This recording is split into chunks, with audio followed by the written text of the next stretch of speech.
Ya'ni ko'pchilik aytadiki, follikul yorilmasligining sababi balki gormonal o'zgarishdandir degan kommentariyalarni ham o'qib qoldim. Yo'q, follikul yorilmasligi kamdan kam holatlarda gormonal o'zgarish sababli bo'ladi. Chunki follikul yorilmasligida o'zi gormonal o'zgarish bo'ladi. Aynan o'sha ovulyatsiya bo'lmasligi, ya'ni o'sha follikulaning yorilmasligi sizdagi gormonal kasallikka sabab bo'ladi. Chunki o'sha follikula tarkibidagi gormonlar, ya'ni o'sha estrogen gormoni sizda hayzingiz buzilishiga, ya'ni gormonal buzilishga sabab bo'ladi.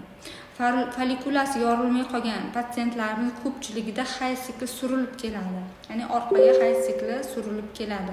Ba'zilarda follikularni kista bo'lishi mumkin, ba'zilarda endometrioidni kistalar aniqlanishi mumkin. Kistalar ham bir xilda turmaydi o'lchami, kistalarning o'lchami ham oydan oyga o'zgarib turadi. Hayz siklingizga moslashgan holda kistalar o'lchami ham o'zgarib turadi.